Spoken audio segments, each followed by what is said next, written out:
현대인들은 하나님의 은혜와 그리고 이웃들의 은혜를 잊고 살아갑니다. 감사하지 않는 것이 죄라고 성경은 말씀을 하고 있지요. 감사하지 않는 것이 어떻게 죄가 될까요? 하나님께서 우리에게 무한하신 은혜를 베풀어 주셨는데 감사하지 않는다는 것은 그 은총을 무시한다는 뜻이죠. 나는 오늘 이 시간 감사에 대한 말씀을 여러분에게 전해드리면서 저와 여러분의 마음속에 감사신앙이 회복되고 오늘 감사할 일들을 많이 찾아내는, 그래서 하나님께 감사하는 그런 시간이 될 수 있기를 바랍니다. 여러분이 잘 아시는 대로 감사라고 하는 말의 어원을 살펴보면 생각한다 라고 하는 think에서 감사라고 하는 thank라고 하는 말이 나왔습니다. 그러니까 감사가 뭐냐 그러면 잘 생각해 보고 깊이 생각해 보고 그리고 우리의 마음속에 정말 내게 은혜를 베풀어 주신 이들에 대하여 감사한 마음을 가져야 한다라고 하는 말씀이지요. 여러분, 감사에는 세 가지 유형이 있습니다. 첫째 유형은 이런 것이지요. 뭘 많이 받고 그리고 내 마음의 소원이 이루어져서 나의 욕구가 충족되었을 때 그때 감사할 수 있는 것이지요. 이런 감사는 평범한 감사입니다. 물리적인 감사이고 누구나 다 쉽게 할 수 있는 감사를 말하는 것이지요. 우리가 세상을 살아가면서 그렇지 않습니까? 모든 것이 내 소원대로 되어지고 내가 원하는 시기에 내가 원하는 것들을 이루고 얻게 되었을 때 우리의 마음속에 행복감을 느끼게 되지 않습니까? 그 다음 단계로 넘어가면 이제 이런 단계의 감사가 있지요. 그것은 뭐냐 그러면 깊이 한 번 더 깨달음으로, 철학적으로 한 번 더 생각함으로 우리의 마음속에 생기는 감사가 있습니다. 무슨 얘기인가 하면 형편과 처지는 똑같아요. 1년 전이나 지금이나 몇 달 전이나 지금이나 그리고 어제나 오늘이나 뭐 별로 달라진 것이 없어요. 그런데 우리의 생각을 딱 바꿔서 긍정적으로 우리가 모든 것을 이해하고 바라보는 순간에 똑같은 사건과 똑같은 현장에서 똑같은 일에서 우리가 감사한 마음을 가질 수 있는 것이지요. 자, 이런 것들은 쉽게 얘기하면 이제 어떤 비교를 통해서 마음속에 감사하는 것입니다. 남이 갖지 못한 건강을 내가 가졌을 때 감사할 수 있지요. 남보다 더 오래 살고 있음에 대하여 감사할 수 있지요. 다른 사람보다 더 부요하게 사는 것에 대하여 감사할 수 있지요. 남이 소유하지 못한 것을 내가 소유하고 있음에 대해서 감사하지 않습니까? 비교해 보면 정말 우리가 남들보다 더 많은 것을 누리고 있다, 이런 생각이 딱 들 때 우리의 마음속에서 감사가 생기지요. 그리고 더 나아가서 이런 감사는 인생이 그리고 내 삶이 무에서부터 시작됐다라고 생각하면서 한번 찾아보세요. 여러분이 세상에 태어날 때 뭘 가지고 태어났어요? 빈손 들고 왔지요. 그런데 하나님께서 우리에게 모든 것을 거저 다 주셨어요. 여러분이 30년 전에 여러분의 살림살이하고 지금 여러분의 살림살이를 비교해 보세요.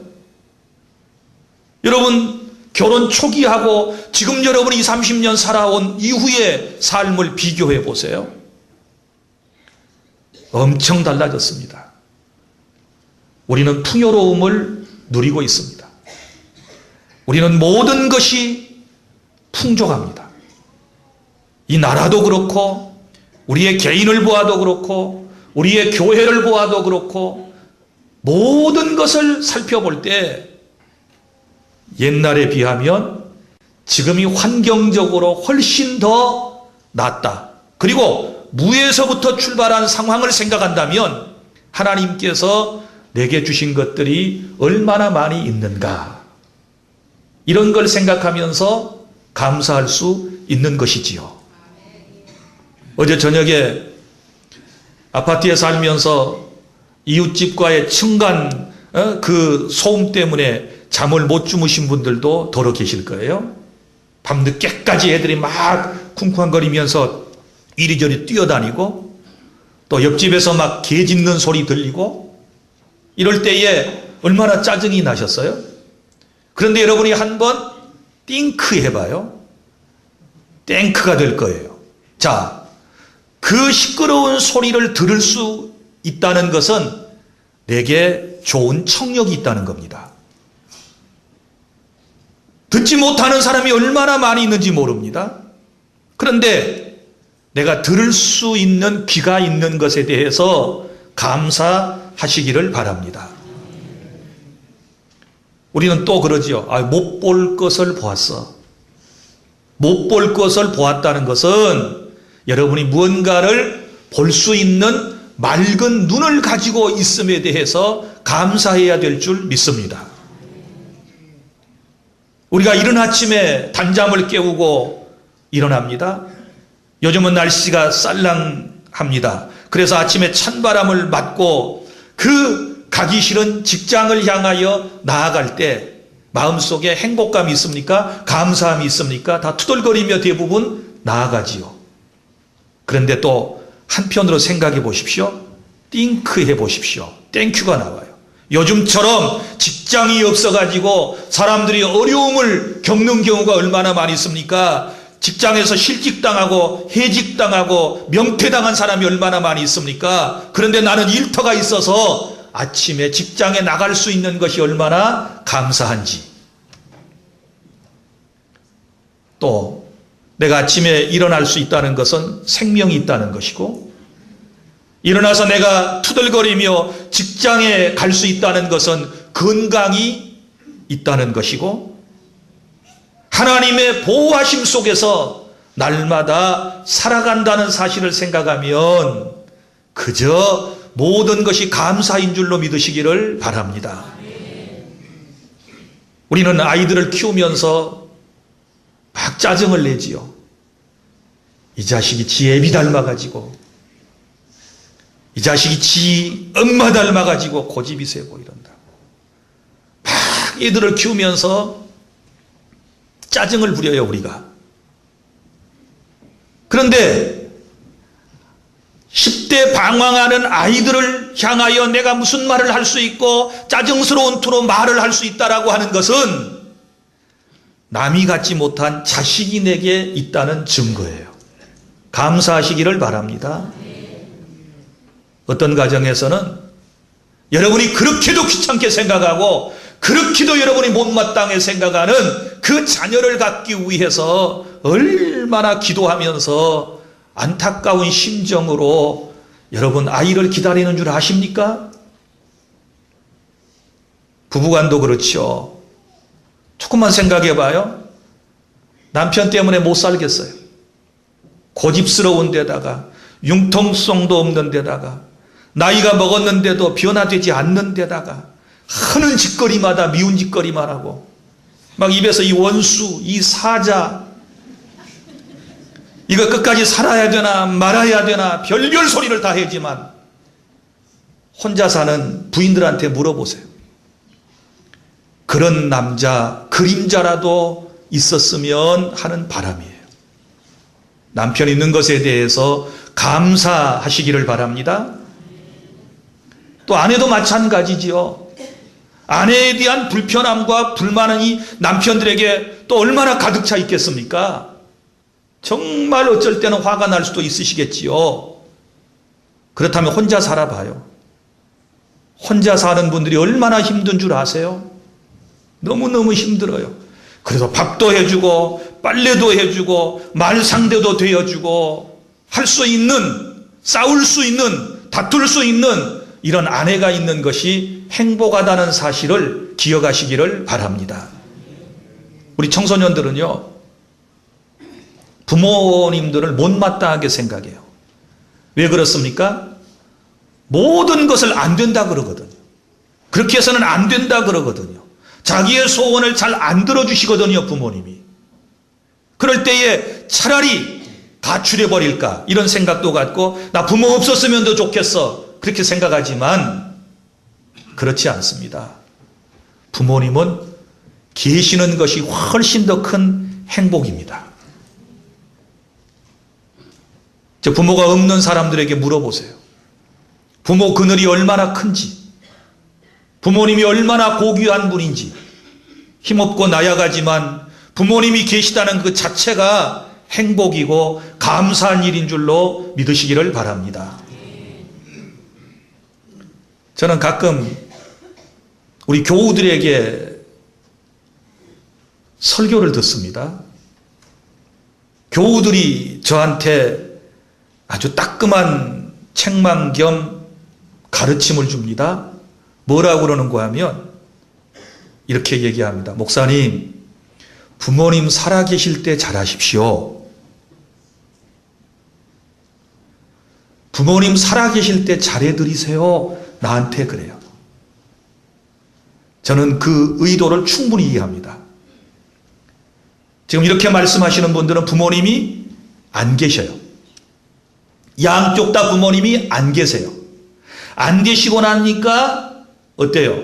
잘해드리지 못한 것에 대한 아쉬움 때문에, 후회 때문에 지금 깨닫고서 목사인 나한테 부모님 계실 때 어쩌든지 잘해드리세요.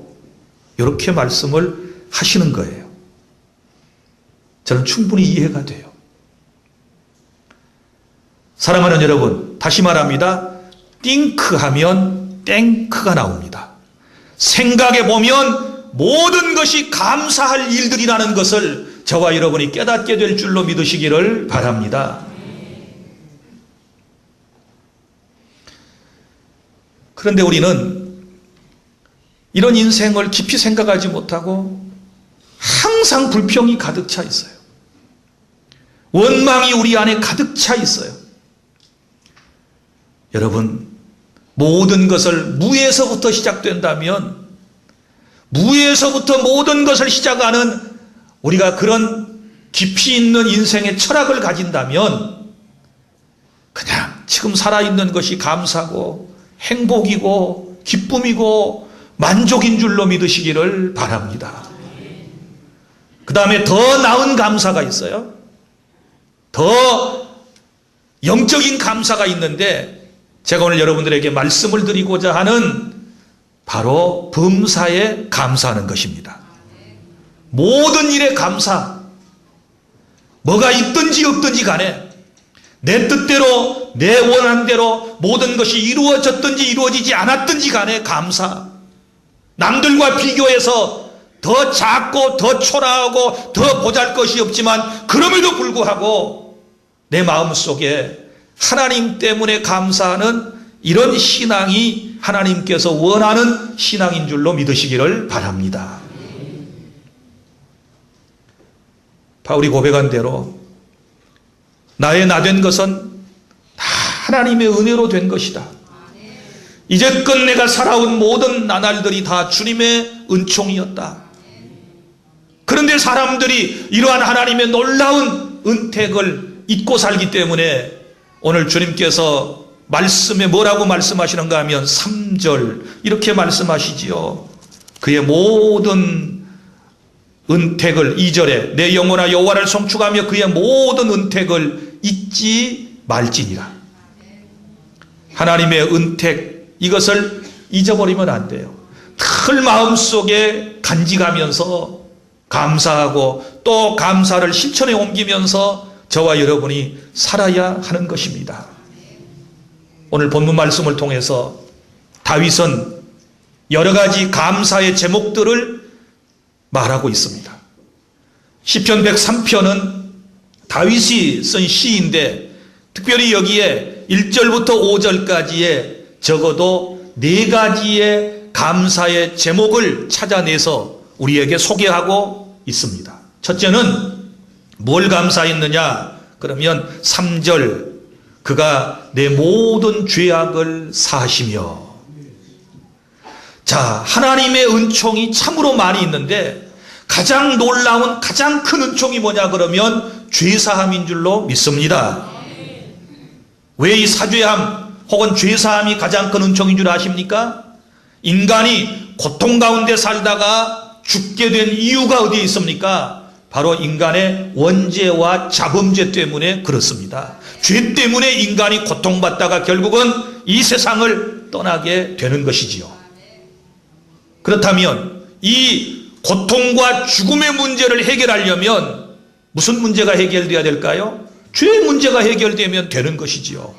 그래서 하나님이 우리를 사랑하셔서 독생자 예수 그리스도를 이 땅에 보내셨고 예수님은 우리를 너무너무 사랑하셔서 십자가 위에서 피를 쏟고 내 죄를 대신하여 죽으심으로써 우리의 모든 죄를 다 그를 믿는 자들에게 없애주셨고 사죄의 은총을 주셔서 오늘 저와 여러분을 하나님의 자녀로 삼아주셨음을 믿으시기를 바랍니다. 그 어떤 사람이라도 누구든지 예수님을 믿으면 하나님께서 죄사함을 주신다 그 말이지요. 여러분 죄사함이 얼마나 큰 행복인가를 다윗은 가장 잘 알고 있습니다. 다윗이 성군이라고 말하지만 그도 한때 마음이 연약하여 범죄했습니다. 여러분이 잘 아시는 대로 충신 우리아의 아내 밧세바를 범하여 하나님 앞에 엄청난 죄를 지었습니다. 그 죄로 인하여 그가 너무너무 큰 고통을 받고 정말 눈물로 날마다 긴긴 밤을 지새우면서 썼던 시를 참회의 시라고 그러는데 다윗이 쓴 참회의 시가 시편에 7편이 있어요. 자, 어떤 시편이냐? 그러면 6편, 그리고 32편, 38편, 51편, 103편, 130편, 143편이 참회의 시예요. 자, 그러면 그 중에 38편을 찾아서 우리가 다 함께 낭독하도록 하겠습니다. 인간이 죄를 짓고 나면 얼마나 고통스러운 나날을 보내게 되는가, 그리고 이 고통스러운 나날에서 해방되는 것이 뭐냐? 그게 바로 사죄의 은총이에요. 자, 38편 1절부터 마지막 절까지 우리 교독하도록 하겠습니다. 제가 1절 낭독합니다. 여호와여 주의 노하심으로 나를 책망하지 마시고 주의 분노하심으로 나를 징계하지 마소서. 주의 진노로 말미암아 내 살이 성한 곳이 없사오며 나의 죄로 말미암아 내 뼈에 평안함이 없나이다.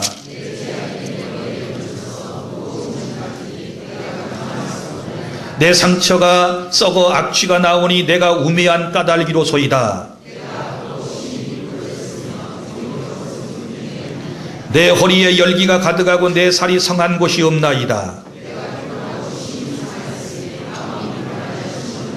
주여 나의 모든 소원이 주 앞에 있사오며 나의 탄식이 주 앞에 감추이지 아니하나이다. 내가 사랑하는 자와 내 친구들이 내 상처를 멀리하고 내 친척들도 멀리 섰나이다.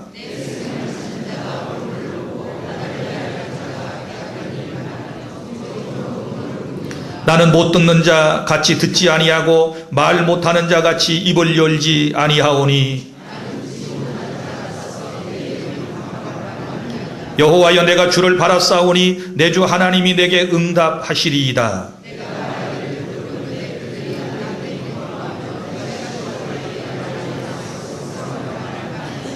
내가 넘어지게 되었고 나의 근심이 항상 내 앞에 있사오니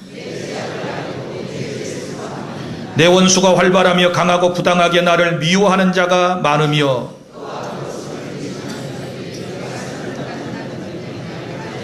여호와여 나를 버리지 마소서. 나의 하나님이여 나를 멀리하지 마소서. 속히 나를 도우소서. 주 나의 구원이시여. 아멘. 이 모습이 바로 죄악 가운데 고통받는 다윗의 모습입니다. 그런데 다윗은 하나님의 은혜와 사랑을 통하여 죄사함을 받고 이렇게 고백합니다. 다시 103편 본문으로 돌아와 주시기를 바랍니다. 8절부터 15절까지 다 함께 낭독합니다. 시작. 여호와는 긍휼이 많으시고 은혜로우시며 노하기를 더디하시고 인자하심이 풍부하시도다. 자주 경책하지 아니하시며 노를 영원히 품지 아니하시리로다. 우리의 죄를 따라 우리를 처벌하지 아니하시며 우리의 죄악을 따라 우리에게 그대로 갚지는 아니하셨으니 이는 하늘이 땅에서 높음같이 그를 경외하는 자에게 그의 인자하심이 크심이로다. 동이 서에서 먼 것 같이 우리의 죄가를 우리에게서 멀리 옮기셨으며 아버지가 자식을 긍휼히 여김같이 여호와께서는 자기를 경외하는 자를 긍휼히 여기시나니 이는 그가 우리의 체질을 아시며 우리가 단지 먼지뿐임을 기억하심이로다. 인생은 그날이 풀과 같으며 그 영화가 들의 꽃과 같도다. 아멘. 다윗은 하나님의 사랑을 통하여 죄사함을 받고 이제는 기뻐하고 행복감을 누리면서 이 시편을 기록했습니다. 사랑하는 주 안의 성도 여러분, 오늘 우리가 정말로 감사해야 할 것은 나와 같은 죄인이 예수님을 믿고 구원받아 사죄함을 받은 것에 대하여 감사하고 또 감사하는 그런 마음을 가지시기를 바랍니다. 그리고 둘째는 무엇을 감사하고 있습니까? 3절 내 모든 병을 고치시며 건강을 주신 하나님께 감사하고 있습니다. 다윗은 죄로 말미암아 육체적인 고통을 당했습니다. 시편에 보면 그의 참회시에 보면 얼마나 엄청난 육체적 고통도 함께 당했는지를 모릅니다. 그런데 하나님께서 죄사함을 선포하시고 난 이후에 그리고 그에게 육체의 건강을 허락해 주셨습니다. 사랑하는 주 안의 성도 여러분, 우리가 평소에 건강할 때는 건강의 소중성을 잘 모릅니다. 그러다가 본인이 병들어 앓게 되거나 병원에 입원을 하게 되는 경우에 그리고 가족들 가운데 또 가까운 이웃들 가운데 친구들 가운데 누군가가 질병으로 고통당하는 그 모습을 보면서 아하, 건강이라고 하는 것이 이렇게도 소중한 것이고 하나님의 큰 복이구나 라고 하는 것을 깨닫게 되지 않습니까? 오늘 적어도 이 시간 여러분이 여기에 나와서 예배할 수 있다라고 하는 것은 건강을 하나님께 복으로 받았기 때문인 줄 저는 믿습니다. 생각해 보세요. 주일마다 하나님께 나와서 예배하고 싶지만 몸이 불편해서 이곳에 나오지 못한 분들이 얼마나 많이 계십니까? 우리 교우들 가운데도 요양병원에 지금 계신 분들이 한 20여 명 돼요. 우리 권사님들, 나이 드신 집사님들, 그분들은 집으로 돌아올 희망이 별로 없어 보입니다. 이제는 그 요양병원에서 치료받고 요양하시다가 주님을 만나셔야 할 분들이 대부분입니다. 정말 안타깝지요. 우리가 언제 세상을 떠날지 모르지만 세상을 떠나는 그날까지 건강한 모습으로 이 자리에 나와서 하나님 앞에 예배할 수 있다면 이것이 큰 복인 줄 믿으시기를 바랍니다. 그래서 건강 주셨을 때 그 감사한 마음을 가지고 주의 영광을 위하여 선한 일을 위하여 힘쓰고 애써서 우리가 헌신하고 노력하는 그런 삶을 살아야 될 줄 믿습니다. 인간은 연약해요. 하나님의 도우심 아니면 한순간도 우리가 세상을 살아갈 수 없어요. 14절 보세요. 그가 우리의 체질을 아시며 그랬어요. 우리의 체질을 아시는 분은 누구일까요? 하나님이시거든요. 우리가 단지 먼지뿐임을 기억하심이로다. 연약한 인간인 것을 하나님은 너무너무 잘 알고 계신다 그 말이지요. 그래서 여러분, 나는 여러분들이 항상 건강하게 사시다가 주님을 만나실 수 있기를 바랍니다. 그래서 건강 주신 것 감사. 그 다음에 세 번째 감사의 제목이 나옵니다. 4절, 내 생명을 파멸해서 속량하시고. 자, 이 말은 무슨 말인가 하면 영원한 죽음에서부터, 저 사망에서부터 건져주신 것을, 구원해 주신 것을 감사하고 있습니다. 여러분, 죄의 가장 무서운 형벌은 사망입니다. 사망인데 그 사망이 어떤 사망을 말하느냐? 지옥 형벌을 말하거든요. 지옥 형벌을 말해요. 그런데 우리가 예수님을 믿고 구원받아서 이제는 이 파멸, 죽음에서부터, 저 지옥에서부터 구원받아서 하나님의 자녀되어 영원한 천국에서 영생복락을 누리게 될 것을 생각하며 감사하셔야 될 줄로 믿습니다. 사람들은 애써 내세를 부인하며 살아가려고 그럽니다. 살아있는 내일 일도 모르는데, 몇 분 후의 일도 모르는데 어떻게 죽은 다음에 일을 아느냐? 알 수 있는 방법이 있지요. 성경을 보면 알고 우리의 마음속에 하나님의 성령이 찾아오시면, 내 영혼에 하나님의 영이 찾아오시면, 임하시면 내가 깨닫게 되고 확신하게 되는데, 히브리서 9장 17절, 한 번 죽는 것은 사람에게 정해진 것이요 그 후에는 심판이 있다 라고 말씀을 하셨습니다. 사람은 누구나 다 한 번은 죽습니다. 죽지 아니할 사람이 아무도 없습니다. 그리고 그 이후에 심판이 있습니다. 그 심판은 두 가지로 나눠지게 됩니다. 하나는 예수 믿는 사람은 영원한 천국에서 영생복락을, 예수를 믿지 않는 사람은 저 영원한 지옥에서 영벌을 받게 된다라고 말씀을 하고 있는데, 하나님의 은혜로 예수님을 믿고 구원받은 저와 여러분들은 영원한 지옥에 가지 아니하고 영원한 천국으로 인도함을 받게 되니 하나님의 은혜에 대하여 늘 감사하는 마음을 가져야 합니다. 그리고 넷째, 마지막으로 이렇게 말씀을 합니다. 인자와 긍휼로 관을 씌우시며 좋은 것으로 내 소원을 만족하게 하여 주시고 내 청춘을 독수리같이 새롭게 하시는도다. 아멘. 이 말은 무슨 말인가 하면 나를 사랑으로 대해 주시고 나를 하나님께서 항상 보호하여 주시는 것이 하나님께 감사해야 할 이유인 줄로 믿으시기를 바랍니다. 여기 인자와 긍휼로 관을 씌웠다는 말은, 인자는 사랑을 말하는 것이고, 관을 씌웠다고 하는 것은 여러분, 사람을 존귀히 여길 때 관을 씌우지요. 뭐 우승을 했든지 아니면 최고의 권력 자리에 있든지, 대부분 이제 황제들에게, 임금들에게 머리에 관을 씌우지요. 이것은 높임을 의미해요. 그러니까 하나님께서 나를 너무너무 사랑해 주시고, 나를 정말 하나님께서 친절하게 대해 주시고, 나를 귀하게 대해 주셔서 주님께서 나를 왕같은 존재, 제사장과 같은 존재, 또 거룩한 나라, 그의 소유된 백성으로 베드로 전서 2장 9절에 대해 주신다라고 말씀을 해 주신 것이 은혜인 줄로 믿으시기를 바랍니다. 사람들은 걸핏하면 나를 무시하고 멸시하고 천대하지만 우리 하나님은 나를 사랑하셔서 나를 존귀히 여겨주시고 내게 늘 관을 씌워주시는 줄로 믿습니다. 이것이 큰 은혜예요. 여러분 보세요. 세상에서는요, 우리가 존재 가치가 별로 없어요. 그런데 교회만 오면 주님이 예수 믿는 저와 여러분을 다 높여주셨음을 믿으시기를 바랍니다. 궁극적으로는 어디까지 높여주실까요? 저 천국의 영화로운 자리까지 저와 여러분을 높이셔서 관을 씌워주시는 하나님이 우리의 하나님이심을 믿으시기를 바랍니다. 다윗은 오늘 4가지 감사의 제목을 찾아냈습니다. 죄사함 받은 것 감사하고, 건강 주신 것 감사하고, 그리고 저 영원한 죽음에서 구원하여 천국으로 인도해 주신 것을 감사하고, 그리고 또 세상을 살아가는 동안 나를 사랑으로 대해 주시고 나를 늘 높여주시며 나를 지켜주시는 그 하나님의 은혜에 대하여 감사하고 있습니다. 띵크 하면 땡크가 나와요. 오늘 깊이 한 번 더 1차원적으로 2차원적으로 3차원적으로 여러분들이 감사해야 할 조건들을 많이 찾아내서 이제부터 원망하고 불평하고 투덜거리지 말고 범사에 감사하며 날마다 믿음으로 살아가는 우리 주 안의 모든 성도 여러분들이 다 다 되실 수 있기를 바랍니다. 기도하겠습니다.